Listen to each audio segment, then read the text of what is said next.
Un alegato de apertura para el fiscal tiene una estructura bastante estricta porque la misma norma le pone una estructura, pero cuando se trata de un abogado defensor o incluso un actor civil, un abogado de persona jurídica o de tercero civilmente responsable, la norma no te limita, no te regula, no te dice Mm. una forma estricta de ordenarte. Y ahí obviamente cada quien a su estilo, a su manera, bajo su teoría del caso, puede alinear su alegato de apertura como lo considere necesario. Pero usted, ¿hay algo que recomiende para el alegato de apertura? ¿Cuál debería ser el objetivo? ¿Cuál es el mensaje que debo enviar en esta primera subetapa del proceso? Bueno, no hay una fórmula mágica como tú lo has dicho. Creo que no hay una fórmula específica. Cada abogado tiene su estilo y su forma de hacer su alegato de apertura. Pero lo que yo en todo caso suelo hacer es lo que tú has mencionado, tener un orden de lo que yo voy a decir. Primero hechos, ¿cierto? Luego mencionar la cuestión jurídica, brevemente, porque obviamente tú sabes que en el alegato de apertura no puedes hacer referencia a conclusiones, referirte, en fin, a la actividad probatoria en sí misma y finalmente decir las pruebas, ¿no es cierto? Hay defensas positivas, es decir, en el alegato de apertura tú puedes anunciar qué es lo que vas a probar en el juicio oral, pero también puedes anunciar al juez qué es lo que la fiscalía no va a poder probar, ¿no es cierto? Esas son dos formas de, digamos, afrontar un alegato de apertura, ¿cierto? Hay casos en los que simplemente tú tienes que manifestar de que en este caso, señor juez, usted no va a poder tener ninguna certeza, es decir, la presunción de inocencia no va a poder ser enervada y por lo tanto, por insuficiencia probatoria, lo que corresponde a la absolución. Entonces, más o menos ir, digamos, construyendo tu alegato de apertura dependiendo del caso, ¿no es cierto? Pero tener un orden. Primero, narrar la historia de la forma más clara. Yo creo que para un alegato de apertura, la finalidad básica de un alegato de apertura es que lo que tú digas sea comprensible. Y para eso necesitas dos cosas, claridad y sencillez. O sea, tú no puedes redundar, por ejemplo, un alegato de apertura, ¿no? Repetir, repetir, porque en realidad eso cansa al juez. Entonces hay que hacerlo sencillo, corto. Un alegato de apertura, mientras más breve es mejor, para mí. Y lo segundo es la claridad, pues tu retórica tiene que ser clara, ¿cierto? No puede ser ambiguo, no puedes utilizar términos ambiguos, tienes que ser claro. Entonces, claridad y sencillez hacen que el juez comprenda lo que tú le estás diciendo. Porque si tú le lees de paporreta todos los medios de prueba de la fiscalía, o si tú narras los hechos de una manera desordenada, entonces al final el juez no te va a comprender, ¿cierto? Entonces al juez se le puede ir la mente por otro lado, ¿no? Porque hay que recordar que son seres humanos también que todos los días están en audiencias, todos los días escuchan abogados. Y creo que la tarea del abogado es esa. La persuasión consiste en captar la atención y el alegato de apertura es un momento fundamental para dar una buena impresión al juez, pues. Dar una buena impresión al juez. Con esto cierro. Por ejemplo, yo una vez escuché y siempre lo menciono como ejemplo, un abogado que decía, señor juez, en este juicio le voy a demostrar que mi cliente no estuvo en el lugar de los hechos. Pero si la fiscalía logra probar que estuvo en el lugar de los hechos, entonces vamos a probar que él no disparó. Pero si la fiscalía logra probar que él disparó, entonces vamos a probar que fue en legítima defensa. Entonces ahí tú dices, o sea, pero ¿a qué llegas al juicio? A improvisar, a tantear, a ver qué es lo que hace la fiscalía para tú ver cómo respondes. Entonces ahí le das la impresión al juez de que no tienes una teoría del caso, de que no te has preparado, de que no has estudiado el caso. Y eso obviamente tu cliente lo va a detectar, pues, ¿no? Entonces yo creo que orden en hechos, cuestiones técnicas muy básicas, jurídica y al final las pruebas, ¿no? Creo que eso es más o menos un poco lo que yo diría es fundamental en un alegato de apertura, ¿no? Ya, doctor Galvez, para ya ir terminando este podcast, porque ya hemos Sí, hablado se bastante nos pasó la hora. y ya estamos también sobre el tiempo usual en el que conversamos.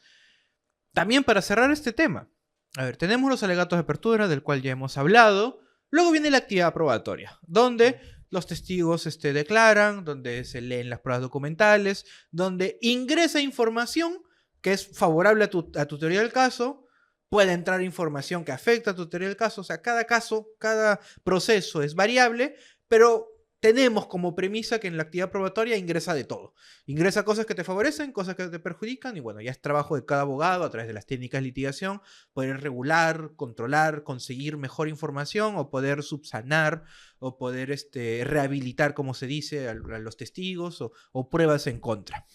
Luego de la actividad probatoria, con todo lo bueno y lo malo que haya ocurrido, se tienen los famosos alegatos de clausura. Un momento en el cual se dice que es la etapa, bueno, no tanto etapa, sino es el instante en el cual es el abogado el que debe brillar, ya no la prueba, ya no el testigo, ya no el documento. Así que estos alegatos de clausura. ¿Cómo debemos entender los alegatos de clausura? ¿Cuál es el objetivo? ¿Cuál es la finalidad de estos? Y también, como le he estado preguntando, ¿cuál es su recomendación? Porque no hay una fórmula milagrosa, pero ¿cuál es su recomendación para poder hacer un adecuado, hacer un impacto en este alegato de clausura? Bueno, yo creo que la finalidad del alegato de clausura ya no es solamente que el juez comprenda, sino que crea, ¿no es cierto? O sea, que se convenza. Una cosa es que el juez comprenda lo que tú le dices y otra cosa es que el juez termine convencido de lo que tú le dices. Y creo que el alegato de clausura es ese momento, ese instante, como tú dices, en donde tú prácticamente le das un anticipo de sentencia al juez. Y le dices, señor juez, ¿sabe qué? Después de toda la actividad probatoria, usted debería sentenciar así. Usted debería favorecer a mi teoría del caso, porque eso se ha demostrado durante toda la actividad probatoria. Ya ha venido el testigo tal, y ha corroborado lo que nosotros le prometimos en el alegato de apertura. Entonces yo creo que esa es la finalidad, que el juez te crea, que el juez se convenza de que tú tienes la razón en última instancia, ¿no? Entonces, eso es para empezar. Y lo que yo recomiendo, siempre lo que yo hago en todos mis casos, que a veces parece que te puede tomar demasiado tiempo, pero yo creo que es importante revisar las audiencias nuevamente. A veces a mí me ha servido muchísimo. Si es que tomas un caso ya avanzado, porque hay veces que cambian abogados, tienes que revisar las audiencias. Pero si tú has sido el protagonista de inicio a fin del juicio, también tómate un tiempo para revisar algunas audiencias más, porque hay detalles que se te pueden haber pasado, ¿no? Porque tienes tantos juicios que de repente algún detalle se te pasa. Entonces, revisar la audiencia con tus apuntes, contrastarlos y decir, este es un elemento fundamental que yo tengo que decir en el alegato de clausura, porque hay que recordar que el alegato de clausura tampoco es que tengas todo el tiempo del mundo, tienes que resumir muchísimo el caso, ¿no? Entonces, en 10, 15 minutos, en algunos casos complejos más, tienes que resumir todo lo que ha pasado a lo largo de varios meses. Entonces, yo creo que eso, digamos, con tu equipo de trabajo puedes determinar puntos claves en las audiencias, puntos claves. Y también de repente apoyarte con algunas diapositivas para eso generar un mayor impacto, ¿no es cierto? Y sobre todo, y creo que para mí, digamos, es fundamental, es la convicción con la que tú te enfrentas al alegato de clausura. No dudar, ¿no es cierto? No repetir argumentos, no titubear. El alegato de clausura tiene que ser un espacio, como tú dices, donde el abogado brille. Y para brillar tienes que estar convencido de lo que dices. Y esa seguridad la vas a transmitir al juez. Y la vas a transmitir al cliente también, ¿no? Porque algunos autores, como dicen, no, a veces hay que litigar para el juez, pero también hay que litigar para el cliente, porque el cliente es finalmente el que confía en ti. Entonces tú no puedes dar pues un alegato un alegato, digamos, débil, ¿no es cierto? Sino que tú tienes que persuadir al juez con esa convicción, ¿cierto? Entonces yo creo que hay que cuidar mucho las formas de cómo se transmite el alegato de clausura y sobre todo hay que revisar también los aspectos claves que se han dado en toda la actividad probatoria para que en el alegato de clausura sea contundente y al juez o al colegiado le ilumines, ¿no es cierto? Le ilumines la cabeza con lo que tú le estás diciendo y él pueda tener una visión mucho más completa del caso. ¿cierto? Mucho más completa el caso. Yo creo que esas son recomendaciones básicas. Seguramente hay muchas más, porque esto ya es materia de una clase, hay aspectos que seguramente se pasan, pero creo que eso es fundamental, ¿no? Cuidar el aspecto del conocimiento y cuidar la retórica también. Yo creo que un abogado tiene que saber decir las cosas también, ¿no? Porque como tú mencionabas al inicio del podcast, este proceso penal que exige al abogado la oralidad ya no es solamente un abogado que acompaña, ¿cierto? Un abogado que presenta su escrito y va a la audiencia, ¿no? Tiene que estar preparado con las técnicas. Tiene que saber hacer un buen contrainterrogatorio, tiene que saber también callar cuando hay que callar, tiene que saber escuchar, porque muchas veces se ha pasado que a veces ingresa información al juicio cuando no debe ingresar y el abogado tiene que objetar, ¿cierto? La objeción es muy importante, es una gran herramienta. Todas esas técnicas son muy importantes y qué duda cabe el alegato de clausura, ¿no? Que es al final la forma en cómo uno cierra y uno tiene que estar pues sumamente concentrado en eso, sumamente concentrado. Así que bueno, esa es de alguna manera la forma en cómo yo afronto mis juicios, mis casos. Yo me comprometo mucho con el caso, tanto así que a veces no pienso en otra cosa que no sea ese caso, ¿no? Unas horas previas o unos días previos no pienso en otra cosa que no sea cómo voy a ordenar mis argumentos, qué voy a empezar diciendo, qué frase voy a decir, cómo voy a cerrar, ¿cierto?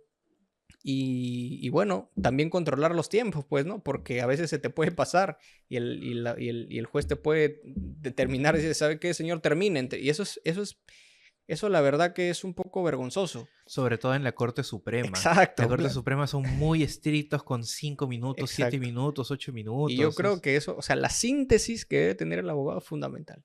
La capacidad de síntesis, la capacidad de decir las cosas con la menor cantidad de palabras posibles, creo que eso es el plus de un abogado. Porque si tú puedes decir algo con 2 frases, no la vas a decir con 10. Tienes que sintetizar, ¿no? Y para eso, bueno, yo en mis audiencias utilizo un cronómetro también y sé que 1 minuto antes de que acabe el tiempo voy a cerrar con una frase, ¿no? Y así yo respeto el tiempo y no me paso. Entonces, todas esas cuestiones son importantes, no son las únicas, evidentemente, pero creo que son básicas para poder ganar un caso. Y así nos ha ido bien a nosotros en muchos casos, y seguramente a ti, y seguramente a los abogados más destacados, porque son conscientes de su responsabilidad. Creo que eso es fundamental. El abogado no solamente es acompañar y aprender 2 o 3 cosas, ¿no? Creo que hay que prepararse muchísimo y hay que leer también, hay que leer mucho, hay que estar actualizado. Entonces, esa es la tarea que nosotros tenemos día a día y creo que los jóvenes abogados tienen que saberlo, ¿no? Tienes que saberlo cada día, hay competencia y creo que uno no debe conformarse con lo que sabe, hay que seguir leyendo, hay que seguir preparándose y bueno, nada, así se forma el carácter de un abogado, creo yo.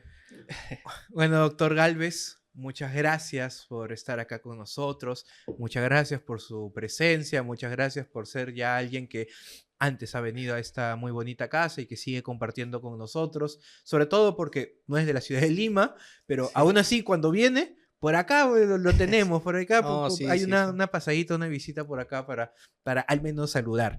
Así que bueno, ya finalizando este podcast, es siempre la pregunta de cierre, es nuestro broche de oro, que es siempre consultarle con usted.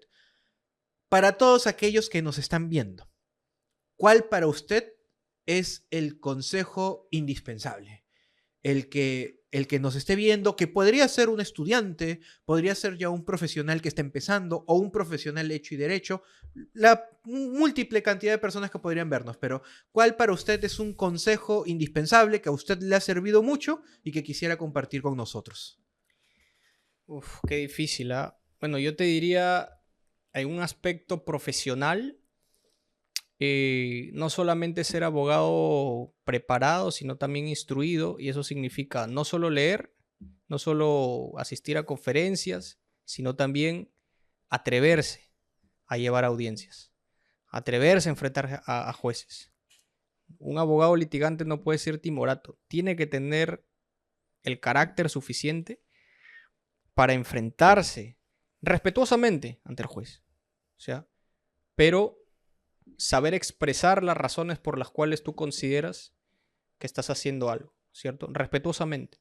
Ante la intervención de un fiscal o ante, digamos, el corte de un juez en una audiencia, tú tienes que respetuosamente pedir la palabra y hacer defender los derechos que a ti te corresponden como abogado. Y muchas veces he visto que abogados, ya doctor, voy a hacer otra pregunta, o ya doctor, no más preguntas, cuando en realidad la tarea del abogado es tener el carácter para defender tu posición. Eso creo que es fundamental en el aspecto profesional.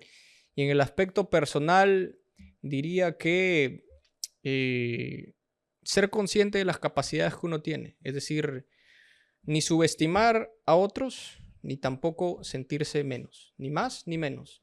Creo que los que hemos estudiado Derecho sabemos que muchas veces las cosas son cuesta arriba, pero uno nunca tiene que rendirse. O sea, uno nunca tiene que tirar la toalla, ¿cierto? El trabajo a veces es agotador, llegas cansado, a veces es frustrante saber que te preparaste tanto para defender una causa, para defenderte ante un juez, y terminan condenando a tu cliente o terminan dándole la razón a la otra parte, o simplemente no te salen las cosas como tú querías, ¿cierto? Eso le pasa a todos, pero la idea es no rendirse, o sea, seguir batallando. Bueno,